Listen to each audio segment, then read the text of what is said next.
సర్లే వర్షం వచ్చేలాగుంది పద మనం వచ్చిన పని చూద్దామని చెప్పి మా ఆయన అయితే పైకి తీసుకెళ్ళిపోయాడు అనమాట. చాలా బలవంతంగా వెళ్ళాను నేనైతే. సిల్వర్ అంతగా చూడను కానీ గోల్డ్ అయితే మాత్రం అక్కడే స్ట్రక్ అయిపోతాను, అదేంటో నేను.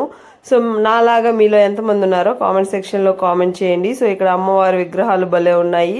సో అది అక్కడ కొద్దిగా వీడియో తీసుకుని నేనైతే ఇంకా మా పాపకు కొందామని చెప్పి ఇక్కడ సిల్వర్ బ్యాంగిల్ సెక్షన్కి అయితే వెళ్ళిపోయాను. సో ఇక్కడ వచ్చేసి పట్టీలు అలాగే బ్యాంగిల్స్ రెండు ఉన్నాయన్నమాట. సో ఎక్కువ మోడల్స్ లేవు అని చెప్పారు. సరే చూపించండి ఇంకొచ్చాం కదా అన్నట్టుగా సరే చూపించమన్నాను. సో కూర్చునిందనే నల్ల పూసలు ఉండే గాజులు వేశారు, ఇవైతే వద్దండి అని చెప్పేశాను. సో మా బాబు చూడండి ఉండి మమ్మీ ఇది కూడా బాగుందని చూస్తుంది. సో నా మాట వినడం లేదు. సో మా పాప ఇష్టంగా తీసుకోవాలని చెప్పి తను పట్టిందనమాట. నాకైతే ఏం నచ్చలేదు. సో ఫస్ట్ వేసి చూసాము, ఇంకేదైనా మోడల్స్ ఉంటే ఇవ్వండి అని చెప్పి అడిగాను అనమాట. సో వాళ్ళైతే వెతుకుతున్నారు. మీరైతే సబ్స్క్రైబ్ చేసుకోండి, లైక్